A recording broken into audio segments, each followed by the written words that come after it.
ధన్యవాదాలు అధ్యక్ష. నా నియోజకవర్గంలో రోడ్డు పరిస్థితి దుర్భరంగా ఉంది. గతంలో ఇప్పుడు మీ అందరికీ తెలుసు 2 నెలలు వర్షాలు పడి రోడ్లన్నీ కూడా పాడైపోయినాయి. అదేవిధంగా మరి నా నియోజకవర్గానికి గౌరవ ముఖ్యమంత్రి గారు రావడం జరిగింది. వారికి కూడా మరి పంచాయతీ రోడ్లు కానీ ఆర్ఎంబీ రోడ్లు కానీ వారికి మరి నా యొక్క దరఖాస్తు కూడా ఇవ్వడం జరిగింది. కానీ ఇప్పటి వరకు ఒక్క మీటర్ కూడా వేసినట్టు కనబడతలేదు.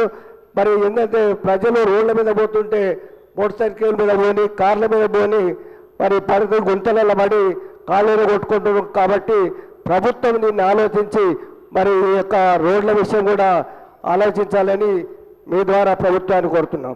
అదేవిధంగా సార్ నా నియోజకవర్గం మండల జనసంఘం మండల మా దగ్గర ఒక కేతకి సంగమేశ్వర అనే ఆలయం ఉంది, మీకు కూడా తెలుసు. మరి అక్కడ మా 6 పడకల మరి హాస్పిటల్ ఉంది. దాన్ని 30 పడకల హాస్పిటల్గా చేయాలని, ఎందుకంటే కర్ణాటక మహారాష్ట్ర నుంచి ప్రజలు వస్తున్నారు. అక్కడక్కడ కొన్నిసార్లు ఒకనాడు టెంపుల్కి ఒక లేడీ వచ్చింది జ్వరంతో బాధపడి, కానీ అక్కడ హాస్పిటల్ లేనందుకు బాగా ఇబ్బంది పడింది. కాబట్టి దాన్ని మరి 30 పడకల హాస్పిటల్ చేయాలని మీ ద్వారా ప్రభుత్వాన్ని కోరుతా ఉన్నాను.